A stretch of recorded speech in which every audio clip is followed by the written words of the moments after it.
ప్రేక్షకులకు నమస్కారం అండి. మనం ఈ చచ్చుబడిన నరాలు అంటే నరాల బలహీనత అనుకోండి, మ్యాన్ పవర్ అనుకోండి, అక్కడ మగతనం అనుకోండి, మీ ఇష్టం, మీరు ఎలా దాన్ని అర్థం చేసుకుందాం. ఆ నరాలకి మళ్ళీ శక్తి రావాలి అంటే ఇక్కడ అందరూ ఏ విధంగా అర్థం చేసుకుంటున్నారంటే, ఎప్పుడైతే నరాల వీక్నెస్ అన్నామో, నరాలకు బలం అన్నామో వెంటనే మగతనం గురించి ఆలోచిస్తున్నారు. అలా కాదండి. నరాల వీక్నెస్ వల్ల అనేక రకాల ప్రాబ్లమ్స్ వస్తాయి. నరాల నొప్పులు వస్తాయి, కండరాల నొప్పులు వస్తాయి. ఈ నరాలు వీక్ అవ్వడం వల్ల, బ్లడ్ ఫ్లో సరిగ్గా లేకపోవడం వల్ల మీ జాయింట్స్లో ఉన్న జిగురు ఏదైతే ఉందో అది అరిగిపోవచ్చు. అదేవిధంగా మీ మూలుగులో ఉన్న ఏదైతే మూలుగు లోపల మనం మజ్జ అంటాం, ఆ మజ్జకి బలం తగ్గొచ్చు. మీ ఎముకలకి బలం తగ్గొచ్చు. దానివల్ల ఎముకల నొప్పులు, కీళ్ళ నొప్పులు, కాళ్ళ నొప్పులు, అనేక రకాల ప్రాబ్లమ్స్ రావచ్చు అన్నమాట. ఈ నరాల నీరసం అనేది ఎందుకు వస్తుంది అంటే వయసును బట్టి వస్తుంది. అంటే ఏజ్ ముదిరే కొలది ఏమవుతుందంటే మన బాడీలో మినరల్స్ అనేవి తగ్గిపోతాయి. మన థై బోను, షిన్ బోను అంటే కాళ్ళల్లో ఉన్న మెయిన్ లావైన ఎముకలు ఏవైతే ఉన్నాయో అయ్యే మన శరీరంలో ధాతువులను తయారు చేస్తాయి అన్నమాట. అంచేత ఏంటంటే మనం సాధ్యమైనంత వరకు ఎప్పుడూ కూడా మనం యవ్వనంగా ఉండాలి, మన శరీరం కండిషన్లో ఉండాలి. ఎప్పుడు అంటే యవ్వనం అంటే 90 ఏళ్ళు వచ్చినోడికి యవ్వనం రమ్మంటే రాదండి. ఏదో రోజున మనం చనిపోవడం తప్పదు, మనం శాశ్వతంగా బతకము. కానీ బ్రతికినన్నాళ్ళు హ్యాపీగా ఉండాలంటే రోజు కూడా ఎవరైనా ఈ 2 చెవులు ఇలా పట్టుకుని, మనం చిన్నప్పుడు స్కూల్లో గుంజీలు ఎలా తీయించారో అది జ్ఞాపకం తెచ్చుకుని చేయగలిగిన వాళ్ళ మట్టుకి ఒక 5, 10, 15, 20 అది ఎవ్రీడే కనుక మీరు చేస్తే మీ థైస్కి, మీ కాఫ్కి అంటే కింద మోకాలు కింద, మోకాలు పైన, నడుం దగ్గర నుంచి కిందకన్నమాట, ఆ ఎముకలకి ఎప్పుడైతే ఈ ఎక్సర్సైజ్ ఇచ్చారో మీరు మజిల్స్కి, ఎముకలకి బ్లడ్ ఫ్లో పెరిగి ఆ ఎముకల్లో మళ్ళీ ఈ ఏవైతే ధాతువులు ప్రొడ్యూస్ చేయటం అంటే ధాతువుల్ని పుట్టించడం మానేసినయో ఎముకలు ఆ పని మళ్ళీ చేయటం మొదలు పెడతాయండి. అన్నిటికంటే ఇంపార్టెంట్ ఇదన్నమాట. ఇక్కడ ఏంటంటే మనం మందులు వాడకుండానే మన శరీరాన్ని వెనక్కి తీసుకురావడం. మందులు అంటే చాలా రకాలు ఉన్నాయి. ఈ మజిల్ వీక్నెస్ కూడా, ఈ నరాల వీక్నెస్ వల్ల కూడా, మజిల్ వీక్నెస్ కాదు నరాల గురించి మాట్లాడుకుంటున్నాం.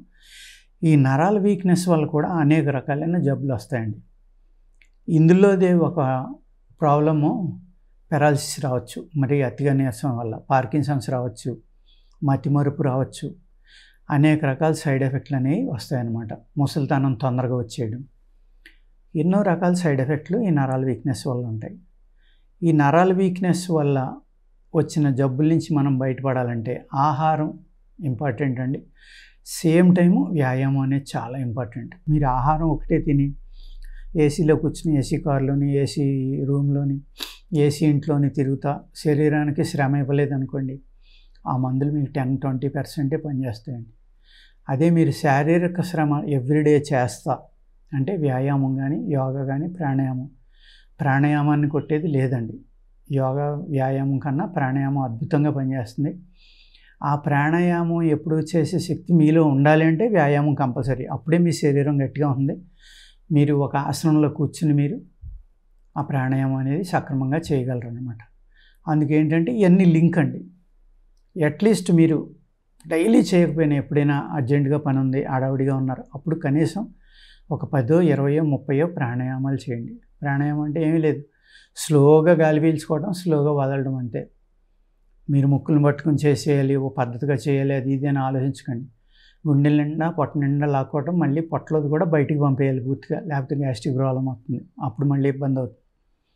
అందుకు మంచి గురువు ఉంటే కనుక ఆ గురువు దగ్గరికి వెళ్ళి చక్కగా ప్రాణాయామం నేర్చుకోండి. నేర్చుకుంటే గాలి అంతా బయటికి పంపడం కూడా అలవాటు అవ్వాలి. లోపలికి పీల్చడం ఎంత ఇంపార్టెంటో బయటికి పంపడం అంతకన్నా ఇంపార్టెంట్ అండి. లేకపోతే లోపల గాలి ఉండిపోతే మీకు రేపొద్దున గ్యాస్ట్రిక్ ప్రాబ్లము, బ్లోటింగ్, అనేక ఇబ్బందులు వస్తాయి అన్నమాట.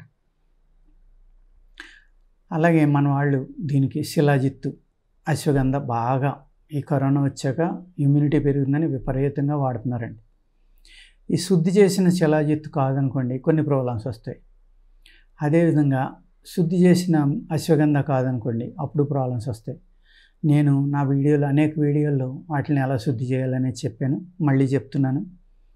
ఈ శిలాజిత్ అనే దాన్ని త్రిఫలా కషాయం కాసి ఆ త్రిఫలా కషాయం చల్లారిన తర్వాత అందులో మీరు పౌడర్ కొట్టేసి కలిపేసి బాగా పేస్ట్ కింద దాన్ని ఎండలో పెట్టండి. అలాగ ఒక 3 సార్లు కలిపారంటే శిలాజిత్తు శుద్ధి అవుతుందన్నమాట. చాలా సింపుల్ అండి. పూర్వం అంటే శిలాజిత్తు అసలైన శిలాజిత్తు తీయాలంటే చాలా కష్టం. మనం నీళ్ళల్లో వేడి నీళ్ళలో శిలాజిత్తుని బాగా ఉడకబెట్టి ఎండలో పెడితే పలచగా ఏదైనా ప్లేట్లో పోసి పైన తొరక లాంటిది కడుతుందండి. ఆ తొరక తీసేయాలి, మళ్ళీ వేడి చేసి మళ్ళీ పెట్టాలి. అలాగే ఈ తొరక ఎంత వచ్చిందో 2-4 రోజుల దాకా ఆ తొరకలో మళ్ళీ నీళ్లు కలిపి మళ్ళీ పెట్టాలి. ఇలాగ 40 సార్లు ఒకదాని తర్వాత తీస్తే ఒక అద్భుతమైన శిలాజిత్తు వస్తుందండి. అప్పుడు దాన్ని మీరు ఒక బియ్యం గింజ అంత తిన్నా కూడా మీకు బ్రహ్మాండమైన శక్తినిచ్చి మీకు అది మీ బాడీలో 20-40 సంవత్సరాలు పనిచేస్తుంది. శిలాజిత్తులో ఉన్న గొప్పదనం అదేనండి. అదేవిధంగా అశ్వగంధ. ఈ అశ్వగంధ ఏమైంది, హైబ్రిడ్స్ వచ్చేసినాయి. మనకి అడవిలో దొరికినవి అయితే చాలా బాగుంటాయండి. పెద్ద దుంపలు ఉంటాయి, ఇంతంత కూడా ఉంటాయి. నేను ఒకసారి తీసుకొచ్చాను, ఎక్కడో దొరికితే తవ్వి రోడ్డు అమ్మట వస్తుంటే ఒక పొలంలో కనబడితే వెళ్ళి చూస్తే దాని మొదలు ఇంతలా ఉంది. ఇదేదో అద్భుతంగా ఉందని ఆ దారంట వెళ్ళి రైతుల్ని రిక్వెస్ట్ చేసి వాళ్ళని బతిమాలి, మీకు 200 కావాల్సిన, 300 కావాల్సిన, 500 కావాల్సిన ఇస్తాను, నాకు ఈ దుంప కావాలి అంటే వాళ్ళు నవ్వి డబ్బులు వదిలేండి మీకు తవ్వి పెడతాం, ఎందుకంటే ఇలాగ అడిగాను నేను. వాళ్ళు అన్నారు, దీన్ని పెన్నేరు దుంప అంటామండి మేము, పశువులు బలహీనంగా ఉన్నప్పుడు ఇది మేపేవాళ్ళం పూర్వం అని చెప్పారు. నిజం అది. మనం ఎద్దులకి ఎక్కువ పెట్టేవాళ్ళం అండి, బలహీనంగా ఉన్న ఎద్దులకి అశ్వగంధ పెట్టేవాళ్ళం అనమాట. ఈ అశ్వగంధ అనేది మీరు ఒక పొడవుగా ఉన్న ఒక టంబ్లర్ లాంటిది, ఒక స్టీల్ది ఏదైనా తీసుకుని దాంట్లో పాలు నీళ్లు సమానంగా కలిపి పోసుకుని ఒక 1/2 లీటరు గిన్నె సైజుని బట్టి దానికి ఒక గుడ్డ కట్టి ఆ గుడ్డలో అశ్వగంధ పౌడర్ కానీ ముక్కలు కానీ వేసి ఆవిరిలో ఉడికిపోయేలాగా చేయాలండి. ఉడికిపోయిన తర్వాత తీసి ఎండబెట్టుకుని కనుక మీరు చూర్ణం చేసుకుని వాడుకుంటే అద్భుతంగా పనిచేస్తుందండి. అలాగే అటువంటి మూలికలు, అనేక మూలికలతో చేసిన ఈ లేహ్యాలు ఉంటాయి. ఆ లేహ్యం ధాతువృద్ధి లేహ్యం అని, హెర్బా పవర్ అని, హెర్బా శక్తి అని అనేక రకాలు ఉన్నాయండి. అనేక కంపెనీలు అమ్ముతున్నారు, మేము కూడా అమ్ముతున్నాం కొన్ని. అటువంటి ఏమన్నా వాడుకుంటే కనుక ఈ నరాల బలహీనత ఇవన్నీ తగ్గిపోయి మా దగ్గర అయితే నిద్రలేని వాళ్ళు కూడా చక్కగా నిద్రపోతారు, మంచి యవ్వనం వస్తుంది, బాడీ రిజోనేట్ అవుతుంది. స్త్రీ పురుషులు ఇద్దరు కూడా సేమ్ టైం వాడుకోవచ్చండి.